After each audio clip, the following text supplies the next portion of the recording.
বিহুৰ আৰম্ভণিটোৱে মোৰ বৰ বেয়াকৈ হৈছে। কিয় কৈছোঁ ভিডিঅ'টো শেষলৈকে চালে গম পাব। বিহু বুলি বজাৰ কৰিবলৈ ওলাই আহিলোঁ মা, মই আৰু বাবলি বিহু পৰিয়ালে।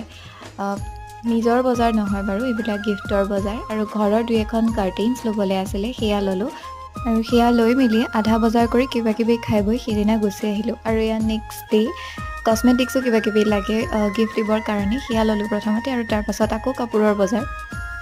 বাচ্ছাৰ কাপোৰবোৰ চইচ কৰোঁতে খুব সময় লাগে, সিহঁতৰ চাইজৰো খেলি মেলি, সেইবোৰ কৰি থাকোঁতেই দেৰি হৈ যায়। বাৰু বজাৰ সমাৰ কৰি ঘৰলৈ আহিলোঁ আৰু এয়া নেক্সট ডে' মানে গৰু বিহুৰ দিনা ৰাতিপুৱা। গৰু চৰু বৰকৈ নাই, এটাই আছিলে, তাকে লৈ যি যি কৰিব লাগে সেইখিনি কৰিলে। একেবাৰে নকৰিলেনো কেনেকৈ বিহু বিহু লাগিব ন। আৰু সেয়া কৰি মেলি গা ধুবলৈ গৈ বাথৰুমত বৰ বেয়াকৈ পৰিলোঁ। আঁঠু আৰু কঁকালত বৰ বেয়াকৈ দুখ পাইছোঁ। সেইকাৰণে কৈছোঁ বিহুটোৰ আৰম্ভণি মোৰ বৰ বেয়াকৈ হৈছে। ভৰিখন ভালকৈ পোনাই খোজ কাঢ়িব পৰা নাই, কিন্তু আবেলি বিহু বুলি